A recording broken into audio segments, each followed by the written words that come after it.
1992 இவரெல்லாம் ஒரு ஹீரோவான்னு நெகட்டிவாக பேசின அதே தமிழ் சினிமா இன்னைக்கு அவரோட லாஸ்ட் படத்தை பார்த்துட்டு இனிமே இவர் மாதிரி ஒருத்தர் கூட வர முடியாதுன்னு சொல்ல வச்சிருக்காரு. நாளைய தீர்ப்பில் ஆரம்பிச்சு அவரோட லாஸ்ட் படம் வரைக்கும் மாண்புமிகு தமிழக முதலமைச்சர் தளபதி விஜயோட இந்த கெத்தான ஜேர்னியில் நடந்த செம இன்ட்ரெஸ்டிங்கான ஃபேக்ட்ஸை பற்றி இன்னைக்கு நம்ம பார்க்கலாம்.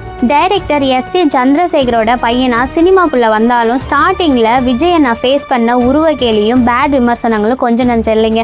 ஆனால் பாருங்க, அந்த எந்த கமெண்ட்ஸுக்கும் அவர் வாயால் பதில் சொல்லலை. ஒன்லி தன்னோட ஹார்ட் ஒர்க்கால் மட்டுமே பதில் சொன்னார். 1996 வந்து பூவே உனக்காக படம் தான் விஜய் அண்ணாவோட லைஃப்லேயே ஒரு மிகப்பெரிய டேர்னிங் பாயிண்ட்டாக அமைஞ்சுது.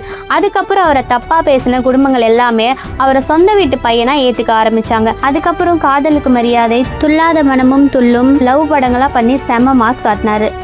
அப்படியே 2000களில் திருமலை, கில்லி, போக்ரின்னு பயங்கரமான ஆக்ஷன் படங்களாக எடுத்து தமிழ் சினிமாவோட பாக்ஸ் ஆஃபீஸ் கிங்காகவே மாறினார்.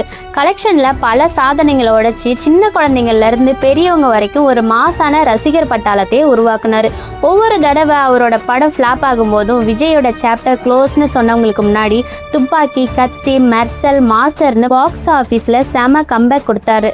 30 வருஷத்துக்கு மேலான சினிமா ஜர்னி, 69 படங்கள். இப்போ தன்னோட கெரியரோட உச்சத்தில் இருக்கும்போது ஜனநாயகன் படம் தான் இவரோட கடைசி படம்னு சொல்கிறாங்க.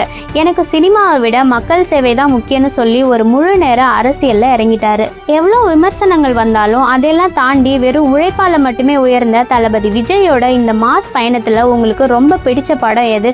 அப்புறம் அவரோட ஜனநாயகன் படம் எப்படி இருந்துச்சுன்னு மறக்காமல் கமெண்ட்டில் சொல்லுங்கள். இந்த மாதிரி சூப்பரான ஃபேக்ட்ஸுக்கு நம்ம மணி ஃபேக்ட் சேனலை சப்ஸ்கிரைப் பண்ணிக்கோங்க.